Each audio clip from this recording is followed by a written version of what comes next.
नमस्कार, मी अतुल बोबडे तुमचं स्वागत करतो आपल्या नव्या सिरीजमध्ये मंदिरांतील शिल्प आणि त्यामागील कथा. यामध्ये आपण मंदिरांतील वेगवेगळे शिल्प जे कोरलेले असतात, त्यांच्या मागच्या कथा, पौराणिक कथा, रामायण, महाभारत यांच्यातील प्रसंग या वेगवेगळ्या गोष्टी आपण उलगडणार आहोत.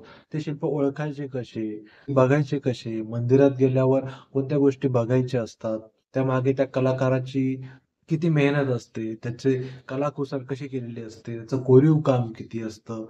अ, या सगळ्या गोष्टी आपण यातून बघणार आहोत. तर यातील पहिला प्रसंग आहे, तो आहे वामन अवतार आणि त्रिविक्रम प्रसंग. तुम्हाला माहितीच आहे, की दशावतारातील एक अवतार आहे वामन अवतार. मग त्याची गरज का पडली? तर राक्षसांचा राजा बळी याने पुन्हा पृथ्वी जिंकून घेतली. त्यावेळेस देवतांनी भयभीत होऊन विष्णूंकडे याचना केली आणि अभय मागितलं. त्यावेळी विष्णूंनी वामन अवतार धारण केला. वामन हा एक ब्राह्मणाचा अवतार होता. तो एकदा बळीराजाकडे दान मागण्यासाठी जातो. बळीराजा हा दानशूर होता. तो कुठल्याच ब्राह्मणाला दान देण्यास नकार देत नसे. हे विष्णूंना माहिती होतं. मग त्यावेळेस तो बळीराजाकडे 3 पाऊल जमीन मागतो. बळीराजाला वाटतं 3 पाऊल जमीन घेऊन टाक. मग त्यावेळेस वामन अवतार स्वतःचा आकार एवढा मोठा करतात, की पहिल्या पाऊलात पूर्ण पृथ्वी सामावून जाते. दुसऱ्या पाऊलात पूर्ण आकाश सामावून जातं.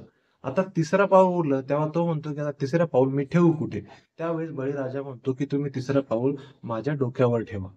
मग त्यावेळेस त्याच्या डोक्यावर पाऊल ठेवून विष्णू त्याला पाताळात पाठवून देतो आणि पाताळात तू राज्य कर, असे त्याला आदेश करतात.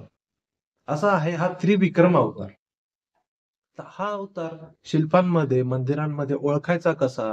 तर यामध्ये तुम्हाला एक लहानशी आकृती, माणसाची आकृती ब्राह्मणाच्या रूपात दाखवलेली असते आणि वर ते छत्री घेऊन असतो. आणि समोर बळीराजाचे गुरु हे त्यांच्यासमोर संभाषण करत असतात आणि अ, काही वेळी दुसऱ्या ह्याच्यात स्वतः बळीराजा त्यांच्यासमोर हात जोडून उभा असतो त्यांना दान देण्यासाठी. काही शिल्पांमध्ये तुम्हाला स्वतः विष्णूचा अवतार तिथे दिसेल. हातात शंख, चक्र, पद्म असे वेगवेगळे अस्त्र हातात असतात आणि एक पाय विष्णूचा हा आकाशात असतो आणि एक पाय हा जमिनीवर असतो. असे वेगवेगळ्या रूपातील शिल्प तुम्हाला वेगवेगळ्या मंदिरात दिसतील. तो असतो वामन अवतार आणि त्रिविक्रम प्रसंग. असे वेगवेगळे प्रसंग तुम्हाला मंदिरात दिसतील. त्यांचे अर्थ, त्यांचे निरीक्षण तुम्ही करायला लागला, की तुम्हाला ओळखू येतील. आजच्या भागात एवढंच. धन्यवाद.